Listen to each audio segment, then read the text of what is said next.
Salut à tous, petit cas MVP en pleine nuit, parce que voilà, des fois ça arrive comme ça. Je me réveille, je me suis couché un peu trop tôt, et puis bah je me dis tiens, je me réveille, tiens, qu'est-ce que je vais glander? Je regarde quelques vidéos et je me dis tiens, ça fait longtemps que j'ai pas fait de cas MVP. Alors bon, bah pourquoi pas faire un petit cas MVP, même si j'avais pas envie de raconter grand-chose. Parce que je me dis bah qu'il faut poster quand même, malgré un nombre d'abonnés relativement faible. Et bah je compte sur vous pour vous abonner, hein, abonnez-vous, faites grossir un peu le tout petit nombre. Mais enfin bref, évidemment, ça aurait pu être une vidéo juste pour vous dire abonnez-vous. Abonnez-vous à une vidéo où je ne dis rien. Bon, enfin bref. Donc bah petit cas MVP en pleine nuit, on va essayer de pas faire une heure, parce que là de toute façon j'ai absolument pas envie de faire une heure. Euh, de quoi pourrait-on parler? Ben, voilà, petit cas MVP, j'ai même pas prévu de sujet. Enfin, si j'ai quand même pensé quand même à un sujet qui est quand même un sujet qui gonfle tout le monde depuis 2 ans, qui est le pass sanitaire. Bon, quoi dire sur ce pass sanitaire qui a un lien avec les émeutes en Guadeloupe en ce moment, parce que bon, il y a quand même des choses qui se passent assez importantes en Guadeloupe. Eux, au moins, ils ne se laissent pas marcher dessus comme le peuple français le fait par ses dirigeants, et il ne se met pas en ordre de marche, c'est le cas de le dire, comme un vulgaire troupeau de moutons. Alors ceux qui ne légitiment pas évidemment des feux de bâtiment ou des violences extrêmes, je suis d'accord, mais que voulez-vous faire? Vous manifestez dans la rue, bon moi ça m'est jamais arrivé, bien que j'aimerais participer de temps en temps, mais vous manifestez dans la rue, vous chantez, vous revendiquez, vous avez des drapeaux, un peu de musique, vous vous montrez, vous bloquez un passage, bon voilà, et alors, il se passe quoi après? Ben, pas grand-chose. Est-ce que c'est pour ça que le gouvernement revient sur une décision, réétudie un dossier ou bah non. Alors oui, ça marchait dans le temps, dans les années 80, 90, 2000, ça fonctionnait jusqu'à toujours pareil. Alors il est souvent cité très négativement dans mes vidéos jusqu'à Nicolas Sarkozy. Nicolas Sarkozy, en fait, son but c'était les manifestants, quand il y a des manifestations, il avait dit on ne les voit plus. En fait, son but c'était que médiatiquement la manifestation ne soit pas trop diffusée, que les gens ne puissent pas être trop au courant qu'il y avait des manifestants. Ce qui est une forme de censure et de propagande, de travestissement de la réalité. Mais bon, ce fameux Nicolas Sarkozy n'a fait que ce type de choses. Et le nombre de procès qui le suivent en ce moment, je dirais, sont bien mérités, mais bon, c'est un jugement, je dirais, voilà, ne sont pas dus au hasard, quoi, voilà. Donc voilà, donc si vous voulez, on peut partir un peu vite fait sur la question du pass sanitaire. Je me prends un petit coup de flotte. Hop.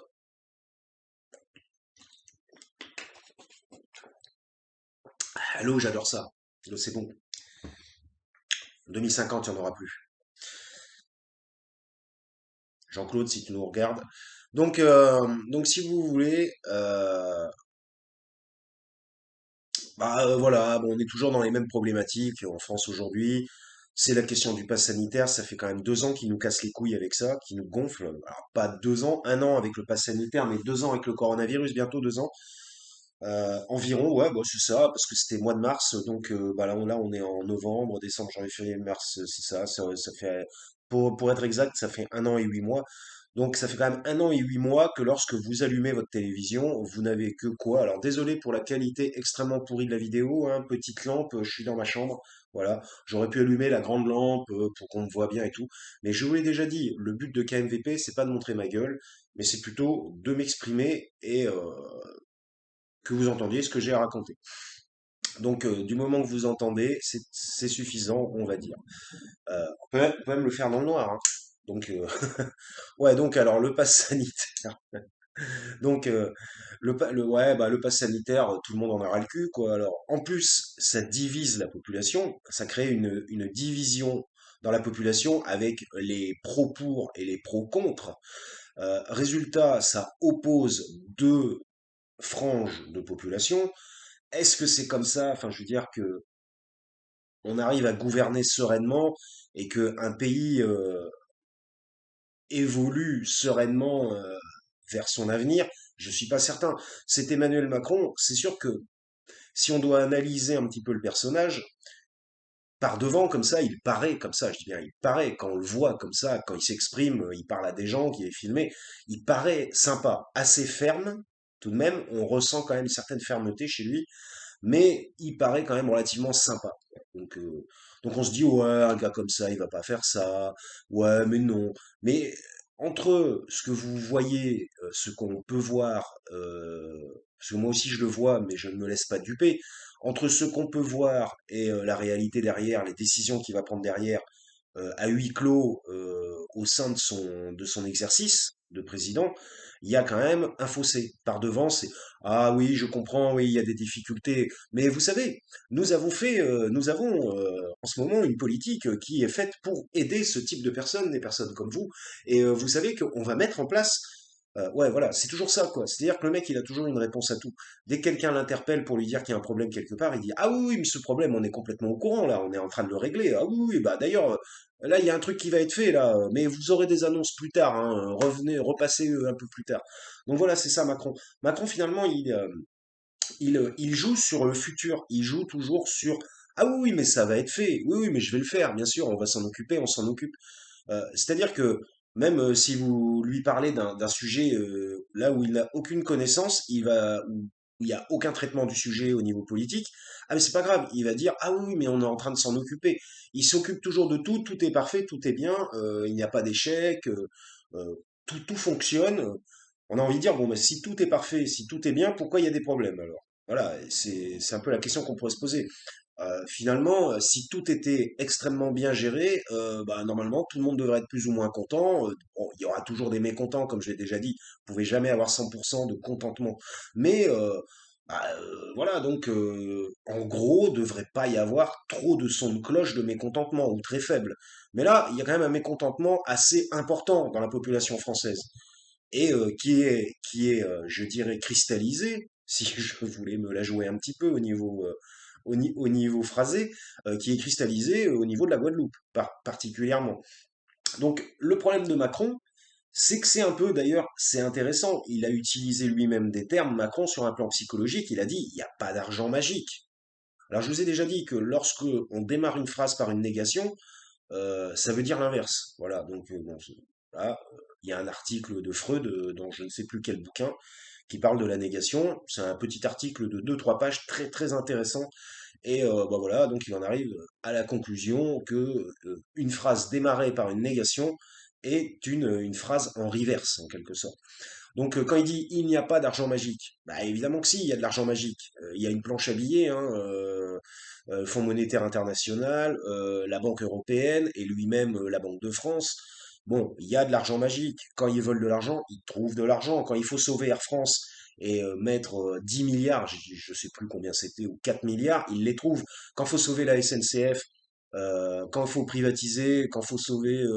Là, le mec, il veut même construire 10 mini-centrales nucléaires. Alors, fut une époque, on disait, bon, bah ça y est, KMVP, c'est parti, désolé.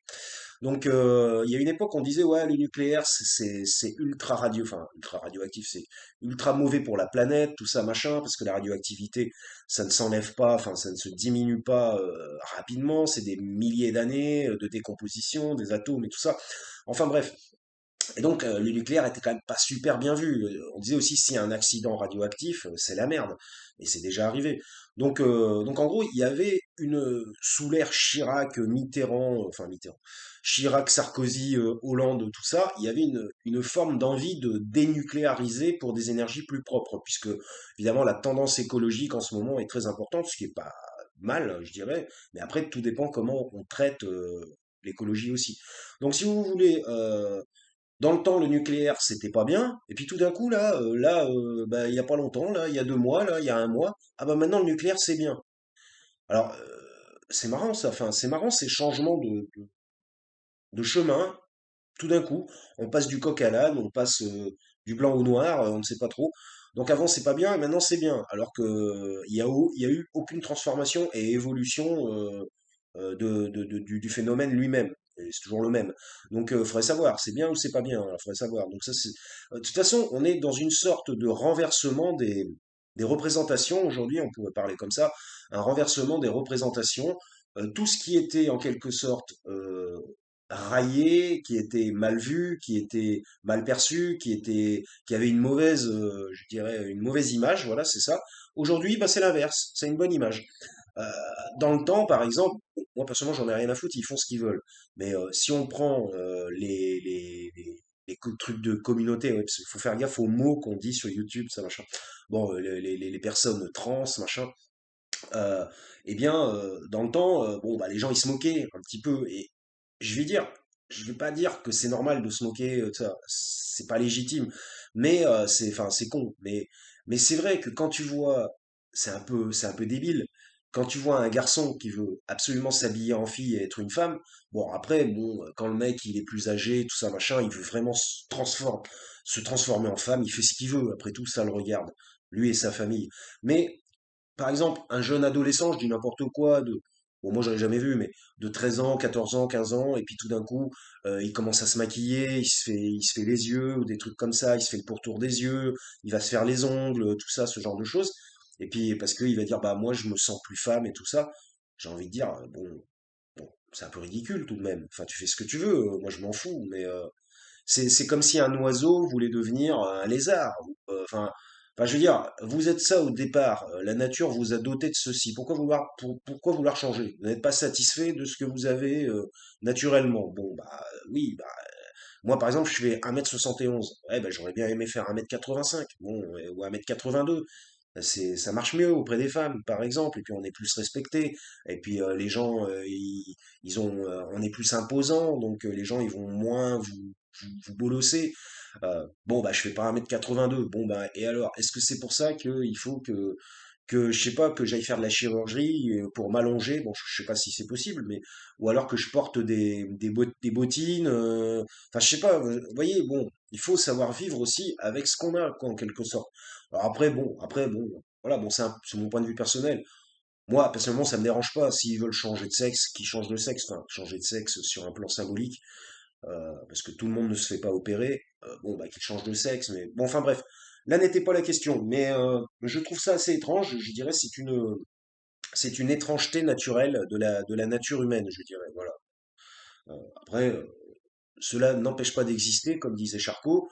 Et après tout, s'ils ne font de mal à personne, bon, ça peut être parfois un peu gênant, mais s'ils font de mal à personne, eh ben, qu'ils fassent ce qu'ils veulent, enfin ce qu'ils veulent, après tout. J'allais dire qui suis-je pour juger, mais bon, on a le droit de donner son opinion et son avis, comme j'ai dit. Donc voilà, donc revenons-en à Macron. Donc par exemple, justement, bah aujourd'hui c'est bien vu. Donc les trans, ça doit être bien vu. Le nucléaire, ça doit être bien vu. Les combats féministes, on doit être pour. Tout le monde, personne ne doit se dresser contre un combat féministe, même s'il est complètement exagéré et sorti de son contexte et qu'il va faire plus de mal à la société que de bien finalement. Euh, donc aujourd'hui, on est vraiment dans une société comment je pourrais dire, on est dans une société il y a des tendances, bah, c'est un peu comme Twitter, finalement c'est une société twitterienne, une société à la Twitter, une société à la réseau social, c'est la société qui copie le réseau social alors que normalement c'est le réseau social qui aurait dû copier la société. Mais enfin bref. Et aujourd'hui en gros on est dans une société de tendance, voilà, c'était ça que je voulais dire, de tendance, où, je vais me prendre une petite cote, où il y a des tendances et il faut les suivre. Et si vous ne suivez pas la tendance et que vous ne la supportez pas, enfin, supportez pas, c'est en anglais tout support, que vous ne la soutenez pas, pardon, la tendance, et ben, en gros, bah, vous êtes un gros connard, quoi. Vous êtes un pauvre con, vous n'êtes pas un futuriste, vous n'avez pas une vision de la société positive. C'est à cause de gens comme vous que la société ne va pas bien. On vous montre du doigt, on vous caricature, on dit que vous êtes une grosse tâche.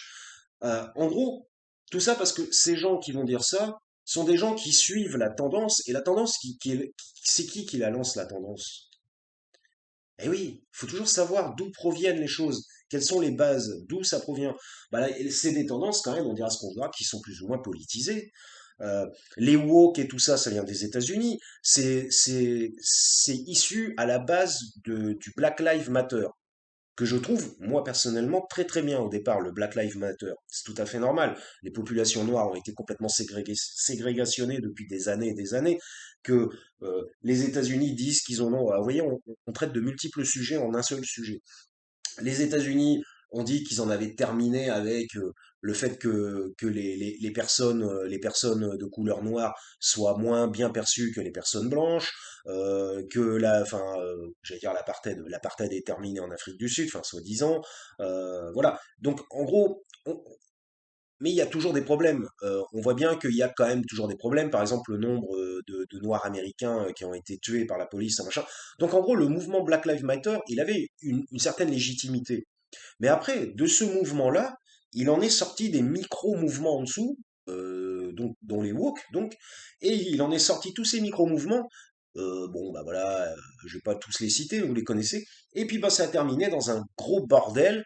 Et puis, bah, ils se sont, je dirais, octroyés le droit de dire on est comme Black Lives Matter parce qu'on provient de Black Lives Matter, alors que ça n'a quand même rien à voir avec Black Lives Matter, quoi. Rien à voir. Est-ce que les woke, ils ont été esclavagisés pendant des centaines d'années? Est-ce qu'ils ont été déportés de leur pays d'origine pour aller devenir esclaves chez les blancs? Bah non. Bon, bah voilà. Donc je veux dire, ça n'a rien à voir. Est-ce que on peut pas comparer ça au problème de l'Afrique? Donc c'est n'importe quoi. Donc voilà. Donc c'est pour ça que ça part en couille parce qu'en fait, finalement, ça n'a pas de légitimité au départ, je dirais. Finalement, je suis assez content de mon analyse, bien que quand j'ai démarré le KNVP, je ne savais même pas où j'allais atterrir. Donc voilà, donc ça c'est mon avis. Donc revenons-en à Macron. Donc qui c'est qui donne les tendances? Eh ben c'est la politique. Donc il y a eu les tendances par la politique américaine de Joe Biden. euh, ben, Macron, qu'est-ce qu'il fait? Bien que il veuille se la jouer, ouais, moi je suis indépendant, nanani, nanana, mais en fait non, bah, il suit les tendances. C'est un suiveur de tendances, puisque de toute façon, il fonctionne comme ça. Et donc, bah, à partir de là, ben, il prend toutes les tendances et puis bah, il les met au goût du jour. Et puis, bah, il essaie d'en faire une politique. Par exemple, est-ce que Macron essaie de sauver les pauvres de la rue, les gens qui vivent dans la rue? Bah non, il essaie pas de les sauver. Est-ce qu'il essaie de diminuer la pauvreté? Bah non, non plus. Enfin, il parle, mais il ne fait rien. Un chèque de 100 euros, c'est ça, pour diminuer la pauvreté? Est-ce qu'il essaie de diminuer le coût de la vie? Est-ce qu'il diminue les impôts? Est-ce que ouais, la taxe d'habitation, bah la taxe d'habitation elle existe encore. Le mec c'était un truc phare de son programme. Il devait arrêter la taxe d'habitation. Bah ça sera encore un KMVP assez long à chaque fois, hein. L'appétit vient en mangeant comme on dit. Donc la taxe d'habitation, il y en a encore des taxes d'habitation, alors que c'était son programme au départ. Il avait dit, moi, j'enlève toutes les taxes d'habitation.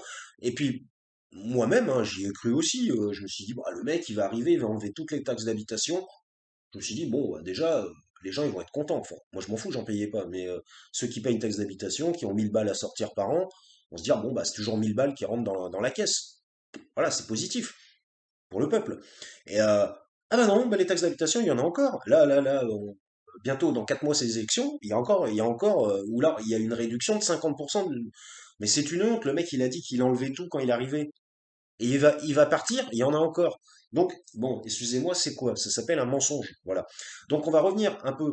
Donc c'est Macron. Il l'a dit lui-même, de la poudre de perlimpinpin. Lui-même s'est désigné, bon, il n'a pas dit je suis de la poudre de perlimpinpin, mais il a dit oh, mais ça, c'est de la poudre de perlimpinpin. Et comme je vous l'ai déjà expliqué en psychologie, on a le phénomène de projection intérieure, où on a l'impression que ce qu'on ressent, c'est quelque chose qui existe à l'extérieur. Alors en même temps, c'est peut-être pas faux, parce que si on le ressent, peut-être que ça existe. Tout à fait. Mais néanmoins, il y a parfois des phénomènes où un fonctionnement intérieur est projeté vers l'extérieur et on dit que l'extérieur fonctionne comme ça alors que c'est vous qui avez ce type de fonctionnement et que bah, en fait vous en faites une généralité quoi. Vous croyez que tout fonctionne comme vous en quelque sorte. Ça c'est ce qu'on appelle le phénomène de projection en psychologie clinique. Donc évidemment encore découvert une fois de plus par Sigmund Freud en psychanalyse. C'est lui qui a fait quasiment 80% des découvertes en clinique, hein, de toute façon. Donc tous ceux qui rigolent de Freud, moi, ils me font bien rigoler. Et surtout s'ils étaient en face, ils rigoleraient moins, je pense, s'ils devaient débattre avec lui. Donc, voilà, parenthèse fermée. Donc bah Macron, bah avec son passe sanitaire qui n'en termine pas, qui n'en finit pas, son passe sanitaire interminable. Alors Macron, c'est des belles promesses. Alors donc bah comme les hommes politiques, hein, finalement il a bien pris le pli hein, de l'homme politique. C'est la belle promesse. C'est oui, je vais faire ça, je vais faire ça, je vais faire ça. Et rien n'est fait. Rien n'est fait. Et voire même l'inverse est fait. Donc Quand il dit quelque chose, attendez-vous à soit ce qui se passe rien, ou soit ça soit l'inverse. Donc voilà. Donc, par contre, sauf pour ce qui est de la sécurité des forces de l'ordre. Voyez par exemple, on prend l'exemple de la Guadeloupe. La Guadeloupe est en feu. C'est carrément un soulèvement là-bas, apparemment. Il y a des pillages de magasins, des trucs qui crament dans tous les sens, plus de sécurité. Bah, qu'est-ce qu'il fait Macron? Oh ben je vais envoyer 200 gendarmes. Alors bah évidemment, bon, évidemment s'il y a des pillages et tout ça, faut un peu renforcer probablement les forces de l'ordre. Je ne dis pas le contraire. Mais j'ai envie de dire, si c'en est arrivé à ce point-là, et d'autant plus qu'il y a des revendications qui sont quand même relativement claires, au niveau du pass sanitaire par exemple, euh, bah le mec, il faut qu'il prenne des décisions politiques à un moment donné. Ouais, je me tourne, j'en ai marre de regarder la caméra en face. Le mec, il faut qu'il prenne des décisions politiques. Et quelles sont ces décisions politiques? Bah, évidemment, il peut pas faire un truc spécifique à la Guadeloupe, du style enlever le pass sanitaire et que nous, on l'aurait encore, parce que, étant donné que c'est territoire français, tatati tatata. Mais bon, bah, qu'il prenne une décision politique, son pass sanitaire, qu'il l'arrête à un moment donné. Parce que là, en fait, il a voulu, là, il continue jusqu'à juillet. C'est le pass sanitaire interminable. C'est un peu comme l'état d'urgence. Ah oui, l'état d'urgence, on en a pour 6 mois, on en a pour 8 mois. Puis après, ah bah non, mais finalement, on l'a reconduit encore pour 8 mois. Puis 8 mois après, ben, ah ouais, bah mais finalement, on va la faire pendant un an et demi encore. Non, mais, putain, mais on a envie de dire, mais arrêtez, quoi, arrêtez de mentir. Ce sont des menteurs. Voilà, bon, moi je dis clair et net, ce sont des mensonges et des menteurs. Et ça, c'est quand même relativement problématique d'avoir des gens qui sont aux hautes fonctions de l'État et qui mentent constamment et qui en ont rien à foutre et qui font exactement ce qu'ils veulent sans tenir absolument pas du tout compte de ce que demandent les autres. Il faudrait quand même leur rappeler que leur fonction est normalement de se mettre au service du peuple, hein. Parce que s'ils croient que ce sont les rois et que le peuple, ils en ont rien à branler, ça veut dire qu'ils sont revenus avant la Révolution. Donc, si c'est ça la progression du pays, excusez-moi, quoi. Donc ce pass sanitaire, on n'en voit pas la fin, 21 minutes 58, j'espère qu'on verra la fin du KMVP dans pas longtemps. Euh, le pass sanitaire, bah écoutez, le pass sanitaire, voilà, quoi. On sait plus, c'est, enfin, ah oui, bah oui, alors qu'est-ce que je voulais dire? J'allais dire on sait plus, vous voyez, c'est une forme de projection parce que je ne savais plus ce que je voulais dire.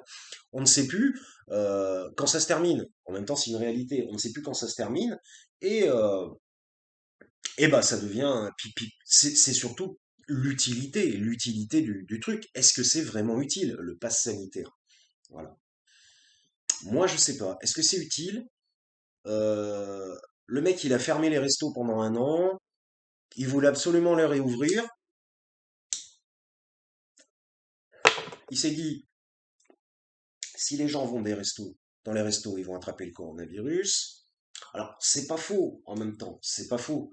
Mais j'ai envie de dire aussi, est-ce que son but, est-ce que l'intérêt, c'est le combat contre le virus même, ou au contraire, c'est, enfin, au niveau politique, en fait, c'est la politique qui combat le virus. J'ai envie de dire, le virus, qu'est-ce qu'il en a à branler, lui, de la politique? Lui, il en a rien à foutre. Ils auraient mieux fait en politique d'améliorer le fonctionnement de la santé en France, de mettre de l'argent sur la table, d'améliorer les hôpitaux, de construire des nouveaux hôpitaux, de faire des blocs de recherche extrêmement importants sur la recherche contre le coronavirus, d'essayer de trouver un vaccin français, enfin de motiver les entreprises françaises de santé, euh, d'améliorer les conditions d'acceptation dans les hôpitaux, évidemment le nombre de gens qui y travaillent, enfin bref, augmenter les capacités hospitalières. Bah non, ils ont continué à fermer des lits pendant la crise, et il y en a encore qui ferment. Donc, on est, et après, en plus, avec l'obligation vaccinale des soignants, qui enlève en plus une catégorie de soignants supplémentaires, donc ça fait encore des gens en moins qui travaillent dans le milieu, alors que le milieu en a beaucoup besoin. Bon, enfin bref, tout ce qui fait on en arrive à un résultat complètement inverse de ce qui devrait être. Le résultat est négatif, complètement négatif, alors que sa politique devrait aboutir à des résultats positifs. Voilà, bon, ce qui est quand même logique. Il a quand même été élu pour avoir des bons résultats et non pas des mauvais. Donc bon, après on peut se tromper, on a le droit de se tromper, c'est vrai. Mais quand on remarque que ce qu'on fait c'est de la merde, à un moment donné, bah, il faut prendre sa responsabilité et dire bon, bah, faut que je change de braquet, quoi. Faut que je peux pas continuer comme ça. Il va falloir que je me remette en question. Et la remise en question, c'est pas son truc à Macron. Tout ce qu'il fait, c'est bien, c'est parfait. Alors peut-être qu'il se remet en question le soir quand il est avec Brigitte, Mais bon, ça après tout, j'ai envie de dire, qu'est-ce qu'on en a à foutre? Ça serait bien qu'ils se remettent en question réellement sur un plan politique. Donc voilà, donc si vous voulez le pass sanitaire, est-ce que ça sert à quelque chose? Puisque justement la question c'est, vous avez vu qu'il y a une énorme augmentation dans les hospitalisations, on est quasiment revenu au niveau de l'année dernière, hein, on est à entre 20 et 25 000 là, là on est le 23 novembre, bon il est en pleine nuit alors on va dire 24, on verra demain. Euh, on est revenu quasiment à un taux d'hospitalisation comme l'année dernière, c'est-à-dire environ 20 000 hospitalisations, plus de 1000 décès. Bon, mais là, c'est tout récent, ça a 2 jours. Mais bon, apparemment, ça a l'air d'être parti un petit peu encore pour rebelote. Donc, j'ai envie de dire, mais quand il veut absolument vacciner tout le monde, quand tout le monde va être vacciné, il y a de plus en plus, c'est étonnant, il y a de plus en plus de vaccinés et il y a de plus en plus d'augmentation du coronavirus. Cherchez l'erreur, il y a quand même un problème. Donc, soit le vaccin n'est pas assez efficace, puisque d'ailleurs il faut maintenant X doses, ce qui prouve quand même que s'il était si efficace que ça, une seule dose suffirait. Quand vous faites un vaccin contre la variole, la rougeole, la rubéole, la machin, la tétanos et compagnie, ben, on vous fait qu'un seul vaccin. Le rappel, on vous fait rappel tétanos, c'est 10 ans après, 5 ans après, ou je sais pas combien, ou 2 ans, ou enfin bref, c'est pas 2 semaines après, donc c'est pas 2 mois, donc pourquoi il faut de multiples doses? Bon, bah ça veut bien dire quand même que le vaccin, il y a un problème sur l'efficacité, c'est une réalité. Autrement, une dose serait suffisante. Donc, faut qu'on arrête de prendre les gens pour des imbéciles, dire bah oui, c'est 3 doses parce que ça, c'est le vaccin coronavirus. Et le vaccin coronavirus, c'est comme ça, c'est 3 doses. Bah ouais, mais non, si c'est 3 doses, c'est que ça y a une raison. Voilà, donc faut arrêter de gober tout ce que les gens racontent à la télévision parce que ils vous prennent pour un débile et vous dites ah bah ouais, bah, il faut 3 doses, alors il faut que je fasse 3 doses, et ils disent de faire 3 doses. Et s'ils vous disent de faire 16 doses, vous allez faire 16 doses. Vous allez passer tous les mois, vous allez prendre rendez-vous pour prendre votre dose. Eh putain, mais à la limite, il faudrait l'acheter le coronavirus, il faut aller se piquer soi-même hein, tous les mois, quoi. D'ailleurs, vite ma dose. C'est limite, ça va limite devenir une nouvelle drogue, Pfizer. Donc bref, donc le pass sanitaire, j'ai envie de dire, à la limite, qu'il ait été mis en place à un moment donné où il savait plus quoi faire, je peux comprendre. Que ça dure 2 mois, 3 mois, je peux comprendre. Mais là, je sais même plus depuis combien de temps ça dure, et ça va durer jusqu'en juillet prochain, que ça dure donc un an, plus un an et demi. Non, là, non, ça c'est inacceptable, c'est inacceptable. Et en plus, donc, il y a quand même une interdiction, moi je m'en fous, ça me touche pas, mais il y a quand même une interdiction, parce que pour l'instant je suis toujours pas vacciné, il y a quand même une interdiction, j'attends encore un peu de savoir ce qui se passe avec ce vaccin. Est-ce que, hein, on ne sait pas. Donc, avoir interdiction d'aller dans un bar ou un restaurant, c'est quand même pas génial de lancer des interdictions à des gens comme ça et de dire ouais, si vous n'avez pas le droit d'aller au restaurant parce que vous n'êtes pas vacciné. Et bah, franchement, je trouve ça ridicule, quoi. C'est lamentable. Parce qu'en plus, la personne qui n'est pas vaccinée, soi-disant, peut faire des formes graves, d'après ce que j'ai compris. Et donc, à la limite, si vous n'êtes pas vacciné, que vous allez dans un restaurant et que vous chopez le coronavirus, parce qu'en plus, le pire, c'est ça le pire, c'est que les gens vaccinés, excusez-moi, je me gratte l'oreille, les gens vaccinés peuvent vous refiler le coronavirus. Alors, j'ai envie de dire, mais normalement, quand on est vacciné, ça veut dire que la maladie, en gros, elle fait plus rien dans le corps, quoi, elle est plus active. Ah, mais par contre, vous pouvez encore contaminer quelqu'un. Donc j'ai envie de dire, mais putain, il sert à quoi ce vaccin? Vous pouvez en plus contaminer les autres?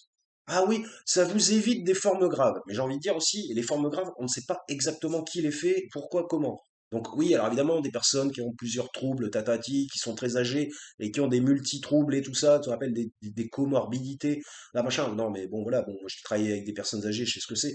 Bon, bref, bon, oui, alors ok, mais bon, mis à part si tu vois une pauvre personne comme ma mère qui était complètement handicapée, alitée, euh, à 80 ans, effectivement, tu te dis si elle chope le coronavirus, d'ailleurs, c'est ce que je lui avais dit, je lui ai dit si toi tu chopes le coronavirus, c'est pas bon, quoi. Tu risques d'y passer, malheureusement. Je sais pas si c'était une bonne idée de lui faire peur finalement, mais bon, c'était pour lui dire que fallait quand même faire gaffe. Et, euh, et, euh, et finalement, donc en gros, même vacciné, vous pouvez transmettre. Donc en gros, j'ai envie de dire, s'il y a un mec non vacciné qui va manger, admettons qu'il ait le droit, il va manger dans un restaurant, j'ai envie de dire, il prend ses risques, il prend ses responsabilités. Euh, il se dit, bon, bah, je vais aller au restaurant, mais je peux choper le coronavirus et peut-être faire une forme grave, peut-être ou pas. Parce qu'en fait, les formes graves, on ne sait même pas qui les fait, qui, quand, comment, dans quelles circonstances, mis à part ce que j'ai dit juste avant.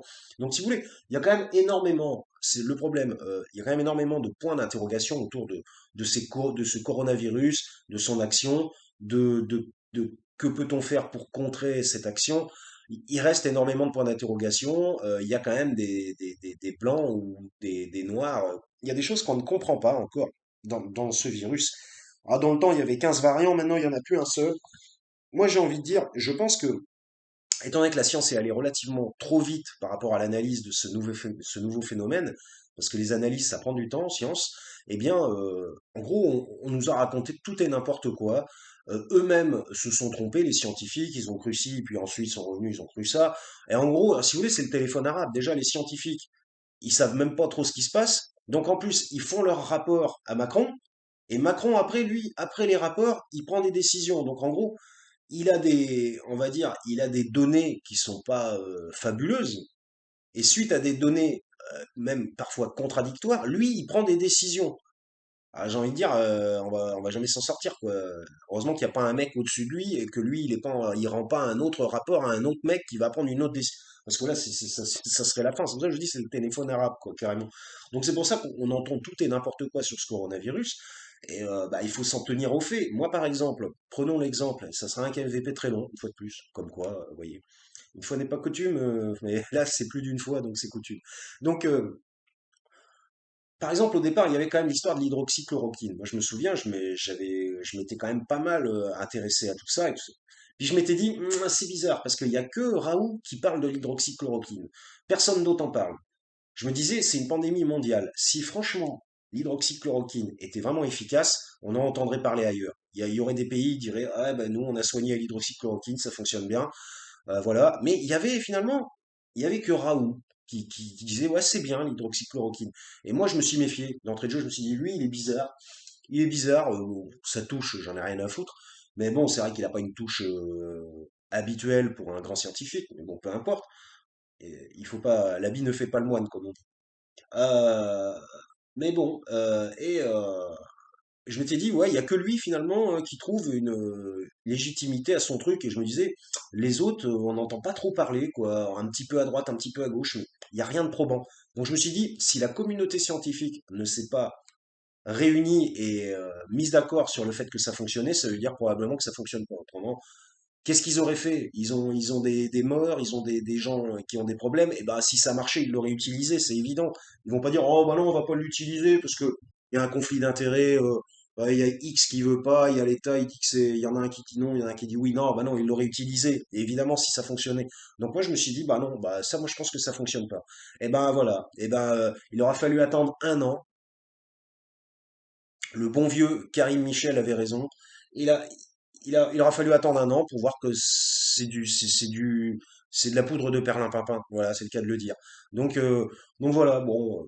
Après, l'autre, il continue à y croire. Il dit que c'est lui, qu'il a été floué, que c'est les autres qui veulent le descendre, mais qu'en fait, il a raison. Bon, et le mec, s'il a envie de tenir à son bordel jusqu'au bout, quoi, finalement, il va s'enfoncer.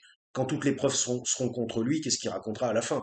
Il ferait mieux à la limite de dire ouais j'ai peut-être un peu exagéré avec mon protocole. Bon j'ai vu que je pouvais faire du pognon. Bah voilà, s'il avouait, faut avouer à moitié pardonner. S'il disait ouais bon finalement j'ai dit que ça marchait hyper bien, mais finalement dans mes résultats ça marchait pas si bien que ça.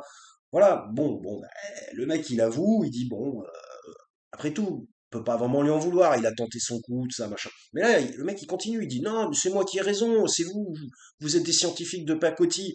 Là, le gars, il est limite rentré dans une psychose, quoi. Le mec, ça y est, quoi. Je sais pas comment ça va se terminer pour lui, enfin, mentalement, quoi. Mais là, bon, on verra. Parce que moi, personnellement, j'en ai rien à foutre de Docteur Raoult. Je m'en tape, j'habite pas à Marseille et j'en ai rien à foutre. Donc, bon, tant pis pour lui, il avait qu'à être plus franc et dire la vérité. Donc, voilà. Mais revenons au pass sanitaire. Euh, je vais dire, à la limite, 2 mois, 3 mois, pourquoi pas, pour endiguer un peu, mais le maintenir et puis monter une frange de la population contre l'autre, surtout avant les élections, en période très très politique, bah c'est pas bon, c'est pas bon. Et puis interdire aux gens, mettre des amendes. Déjà, les gens, ils ont plus d'argent, ils ont plus rien. et puis ben, on va vous mettre une amende parce que vous êtes à la terrasse d'un bar et que vous buvez une bière et vous n'avez pas votre QR code. Donc il y a un policier, moi j'ai vu ça sur des images sur les réseaux sociaux. Il y a des keufs qui vont passer et vous mettre une amende, en plus je crois que c'est 135 euros. Ça fait mal, quoi. 135 euros parce que vous n'avez pas de passe sanitaire et que vous buvez une bière en terrasse, à l'extérieur. Non, mais là, je veux dire, on est dans le monde de George Orwell, même si je l'ai pas lu. Voilà, je connais un peu le truc. C'est voilà, on est vraiment, on est là-dedans. Il y a des gens qui disent, ah oui, mais non, on n'y est pas encore. Non, mais vous savez, ah mais vous voulez savoir ce que c'est qu'une dictature?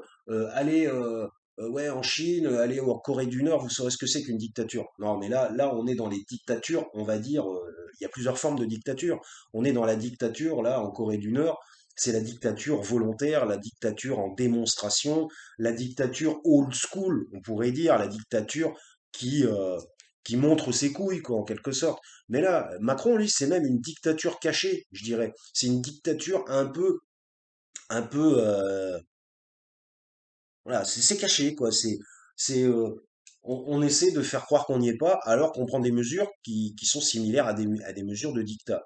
Donc voilà, bah, empêcher une partie de la population française de vivre normalement pour des raisons soi-disant XY, que ça soit sanitaire ou pas, euh, bah, ça n'est pas normal, c'est une forme de dictat. On serait en temps de guerre, à la limite, parce que si c'est pour protéger les gens, on va dire, ouais, mais c'est pour se protéger, parce que si tu vas dans un bar et puis que tu attrapes le coronavirus, et puis que tu peux mourir, et ben voilà, c'est pour protéger, d'accord. Non, mais j'ai envie de dire, on n'a pas assez d'études pour savoir qui c'est qui meurt du coronavirus ou pas. Et puis, sur un gars, sur 10 000, 100 000 gars, il y en a un qui meurt du coronavirus. J'ai envie de dire, c'est pas non plus une pandémie de folie. Il y a eu la peste noire, c'était des millions de morts en Europe. Il y a eu la grippe espagnole, il y a eu des trucs où c'était bien pire. Voilà. Et il n'y a pas eu des restrictions aussi sévères qu'aujourd'hui. Mais aujourd'hui, on est dans la domination et le contrôle des populations. On sait très bien que, effectivement, les politiques qui ont un lien extrêmement étroit avec des grands manias d'entreprise et des grandes fortunes qui cherchent, je pense, probablement à dominer le monde hein, grâce à leur argent, et s'octroyer tous les pouvoirs et les possessions, eh bien, bah, le problème, c'est que les hommes politiques deviennent un peu leur laquais, quoi. Voilà. Pourquoi, justement, on n'arrive pas à faire baisser l'inflation? Parce que l'inflation, c'est quoi? Bah, c'est tous les produits qu'on achète, et en particulier les produits de première nécessité. Et alors, comment que ça se fait qu'un homme politique est incapable d'endiguer une inflation? C'est impossible pour lui. Bon, bah, ça veut dire quand même que son rayon d'action par rapport aux grandes fortunes est limité, quoi. Puisque évidemment, les grandes fortunes, c'est ceux qui se font du. Bon, enfin bref, ça pourrait être long. Donc vous avez bien compris.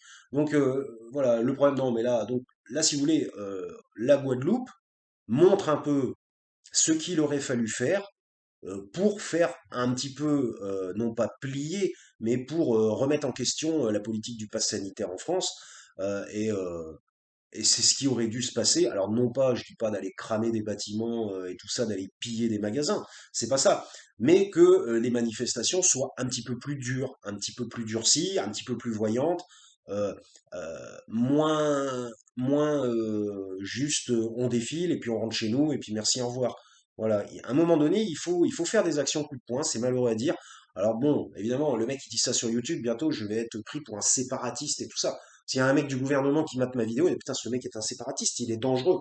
Ah ben il est dangereux, il est dangereux. Bah, dangereux pour vous, peut-être, mais pas pour le peuple, pas pour la France. Dangereux uniquement pour les 10-15 personnes qui sont en haut, quoi, et qui souhaitent conserver la possession totale de la gouvernance et de la politique qu'ils mènent. Je rappelle quand même que la politique, c'est quelque chose qui est partagé par tout le monde, par le peuple français, et c'est pas uniquement une personne qui fait de la politique en haut. Parce qu'autrement, à quoi ça sert? On n'est plus en démocratie. Donc, euh, donc voilà, donc leur loi sur le séparatisme, de toute façon, c'est justement pour essayer de jeter l'opprobre et de mettre, de jeter en justice des gens qui ne seraient pas d'accord avec eux. Donc, excusez-moi, mais comment ça s'appelle ça encore? Enfin bref, on en revient toujours au même truc. Alors évidemment, le séparatisme, ils disent oui, c'est pour ci, c'est pour ça, mais ça peut être aussi pour autre chose. Donc voilà.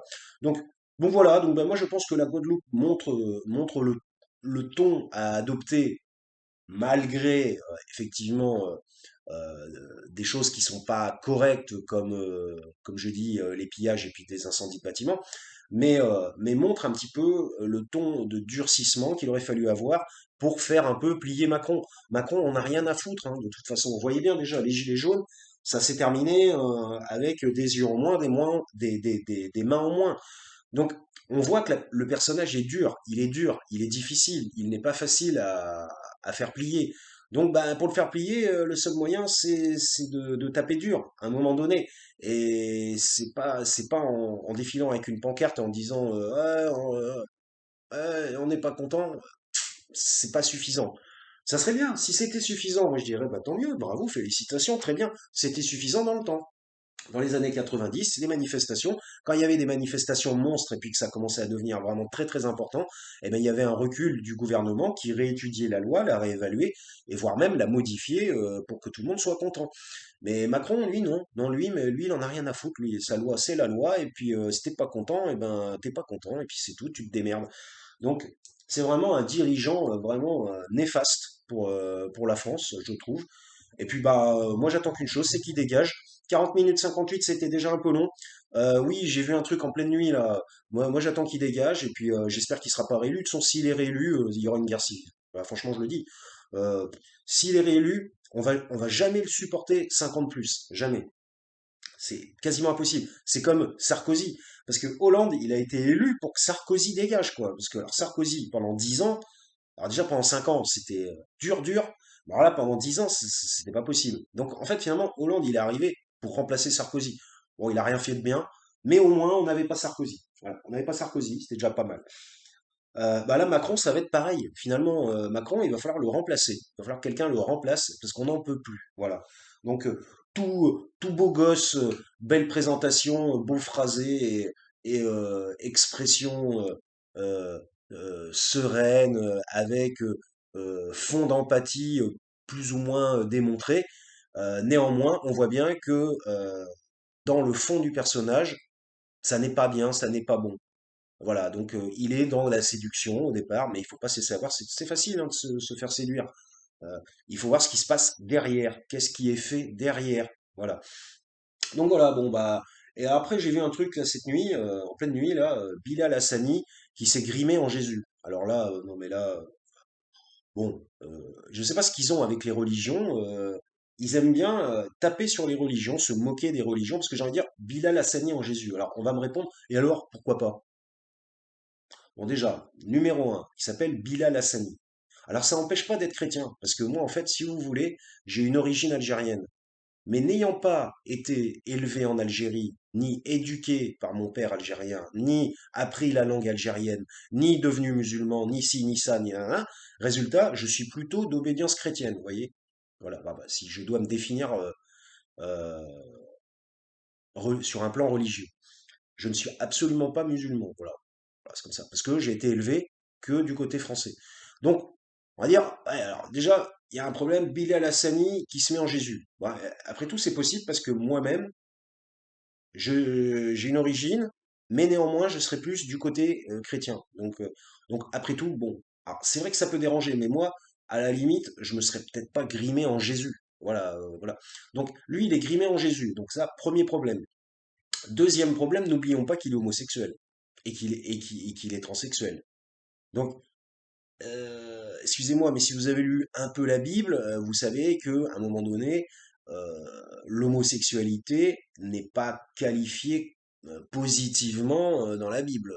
C'est une forme d'abomination. C'est écrit comme cela. Hein, moi, je cite. Hein, je dis pas moi-même que c'est une abomination. Moi, j'en ai rien à foutre. Ils font ce qu'ils veulent. Mais dans la Bible, c'est mal perçu, parce que bah, qui dit homosexualité dit, acte sexuel, vous avez compris quoi, voilà, c'est-à-dire non naturel, un acte sexuel non naturel. Et tout ce qui est non naturel, qui s'éloigne énormément du chemin naturel, est mal perçu par les écritures des origines, quoi, en quelque sorte. Ce que moi, personnellement, je comprends, c'est compréhensible. Euh, Admettons que tout le monde devienne homosexuel, admettons. Voilà, pourquoi pas. Admettons, tout le monde devient homosexuel. Bon, bah alors, comment on fait pour se reproduire? Ben voilà. Alors après, il y aurait des mères pondeuses, c'est Matrix, quoi. Il y aurait plein d'homosexuels, et puis à côté, il y aurait un business de mères pondeuses qui se ferait engrosser, in vitro ou pas, et puis qui ferait des enfants pour que les couples homosexuels adoptent l'enfant. Aussitôt, ça serait un business. Alors ah, putain, ça serait un business de ouf, ça. Mais et il y aurait que des homosexuels. J'ai envie de dire, est-ce que l'espèce humaine va correctement évoluer dans un bon futur avec ça? Je suis pas certain. Après, ils font ce qu'ils veulent. Comme je vous l'ai déjà dit, je m'en fous. Euh, Chacun a la sexualité qu'il veut et ça fait partie du domaine de la vie privée. Et donc, mais je parle toujours sur un problème social extrêmement gros, quoi, extrêmement important. Si ça devient aussi important que ça, ben ça va provoquer des soucis. Donc alors, revenons à l'autre. Il s'est grimé en Jésus. Alors je sais pas si c'est lui qui l'a fait ou alors si c'est un magazine, j'en sais rien. Juste vu le truc comme ça. Donc, en gros, bon, bah voilà. Donc, en gros, il y a quand même énormément de, je dirais, de formes de blasphème à travers cette photographie. Voilà. Alors après, on a envie de dire aussi, se prend-il lui-même pour Jésus, en quelque sorte? Et là, on a envie de dire, qui était Jésus et qui est Bilal Hassani? Voilà. Donc, Bilal Hassani, c'est un chanteur de télécrochet et qui a réussi via YouTube. Voilà. Jésus, je vais pas vous le présenter, vous savez qui c'est. C'est quelqu'un qui a bousculé l'ordre qu'il y avait à l'époque et qui a annoncé la venue de Dieu et qu'il était le Fils de Dieu et qui a quand même créé une nouvelle religion en quelque sorte. Donc c'est quand même et qui a une religion qui a dominé le monde pendant des centaines et des centaines d'années. Euh, et qui, alors après, on est pour, on est contre, hein, c'est pas la question. Est-ce que c'était bien, est-ce que c'était pas bien? Ah, il y a eu les guerres de religion, tatati, tatata, et on va pas faire un sujet là-dessus parce que c'est un peu complexe. Il faudrait un KMVP entier là-dessus. Mais j'ai envie de dire, Bilal Hassani, qu'a-t-il fait, lui? À part chanter quelques chansons, j'allais dire, douteuses, euh, sur YouTube et passer à la télévision. Voilà. Est-ce que dans 1000 ans, on parlera encore de Bilal Hassani et on dira qu'il a fait quelque chose pour la société humaine? Bon, je ne pense pas personnellement. Donc quel intérêt de se grimer en Jésus, mis à part tenter de s'élever au rang divin? Voilà, donc c'est ça, c'est tenter de s'élever au rang divin en étant un simple mortel, un simple homme. Et on sait très bien que dans toutes les Écritures et si vous connaissez un peu l'histoire et tout ça, tous ceux qui tentent de s'élever à un rang divin, ça se termine mal pour eux. Eh oui, si vous êtes un dieu, vous êtes un dieu. Et si vous êtes un homme, vous êtes un homme. Alors, vous allez me dire, Dieu, les dieux existent-ils? Dieu existe-t-il? Bah, évidemment, j'allais dire, moi je dis les dieux, je m'amuse un peu, je sais très bien qu'on est dans le monothéisme et que c'est une forme de blasphème de faire du polythéisme. Mais j'aime bien l'époque, on va dire, l'époque grecque, enfin voilà quoi, où ils avaient différents dieux et tout ça. J'aime bien ça, quoi. L'Antiquité, voilà, je cherchais le mot, l'Antiquité grecque. Euh, donc voilà, donc bon, bah, moi je trouve que bon, après il fait ce qu'il veut, j'en ai rien à foutre, mais c'est un peu choquant et ça ne va pas l'aider à avancer dans sa carrière. Et puis bah, de toute façon, s'il veut vraiment être bon, qu'il fasse de la bonne musique. Et puis ben voilà, et puis après on verra, hein. Parce que moi, pour tout vous dire, je connais même pas un de ces morceaux. J'en ai écouté un ou deux par hasard, je suis tombé dessus. Je ne me souviens absolument pas d'un de ces morceaux. J'ai aucun refrain, aucun air dans la tête qui provient de ce garçon. Moi, je l'appelle garçon. Voilà, bon, puis bon, alors donc, c'est encore, on essaie encore à travers des photos comme ça de faire passer des messages, je dirais un peu étranges, quoi, des messages bizarres, quoi. Enfin bref, à la société française. Donc voilà, bah écoutez, le KMVP est terminé. C'était un peu décousu, c'était le bordel, mais je pensais que j'allais moins blablater comme d'habitude. Mais apparemment, je n'arrive pas à faire de vidéo en 20 minutes. J'en suis bien désolé. Donc voilà, bah écoutez, portez-vous bien. Réfléchissez par vous-même, faites attention, ne vous faites pas avoir, et puis analysez les situations, et puis voilà, hein, et puis c'est tout. Voilà, donc bah, terminé. Et ben évidemment, n'oubliez pas l'abonnement si jamais ça vous tente, et puis je vous dis à la prochaine pour un autre KMVP. Yo.